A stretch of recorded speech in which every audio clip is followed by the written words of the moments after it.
Good evening and welcome to the NewsHour. The U.S. labor market is again showing its resilience amid other economic obstacles, including recent banking failures. The latest jobs report found job growth was higher than expected last month, with 253,000 new jobs spread throughout many sectors of the economy. The unemployment rate dipped to 3.4%, matching the lowest rate since 1969. Paul Salmon looks at the newest data and how robust job growth squares with the expansion of the gig economy. That 253,000 jobs created is really, really solid.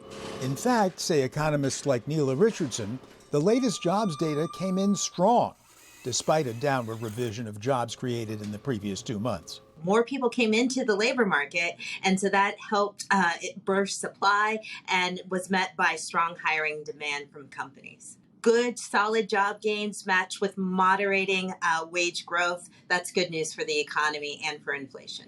Not particularly good news for workers, concerned their wage growth isn't keeping pace with inflation, right? Actually, as inflation has come down, the wage growth we're seeing has at least edged out inflation over the last couple of months. But you're absolutely right. And so the issue is, how do you get wage growth not to decelerate more quickly than inflation comes down? The logic: modest wage growth lowers what companies can charge and expectations of future inflation, which eventually, the Fed and the rest of us hope, drives inflation below wage growth.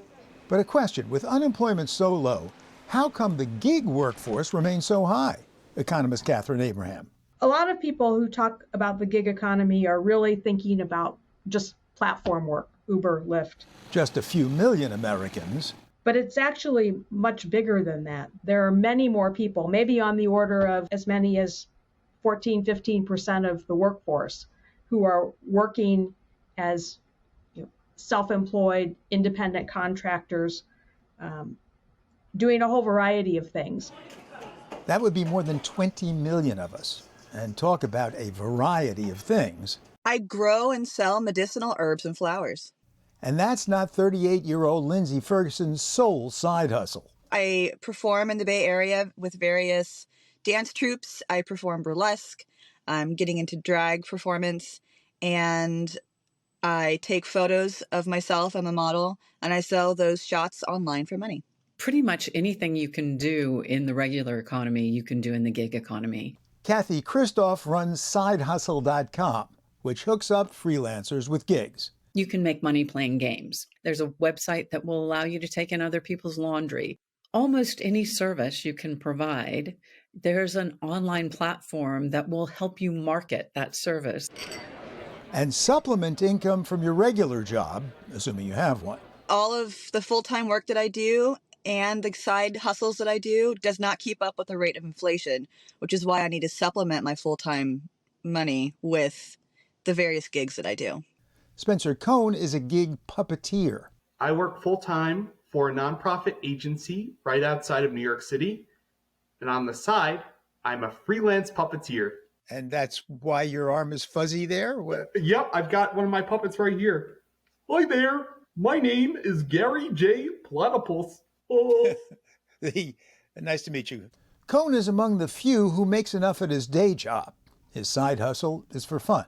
But why do millions of workers continue to rely on gig work exclusively with all the job signs out there?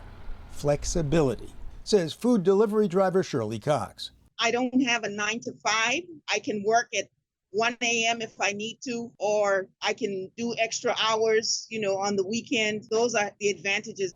But, says Cox, the market has gotten very saturated.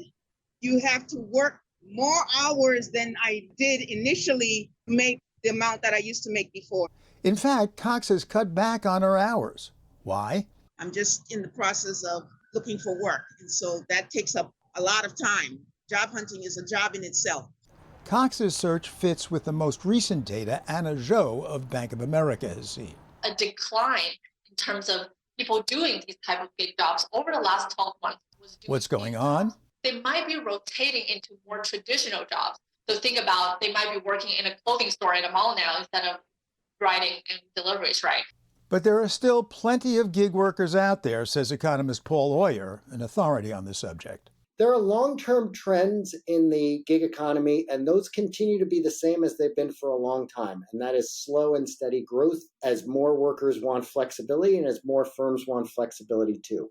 Which is how Neela Richardson sums up the gig economy. It allows people to add on to employment if they need the money, to make that employment flexible. And so there is right now a symbiotic relationship between what companies need right now and what gig workers are able to provide.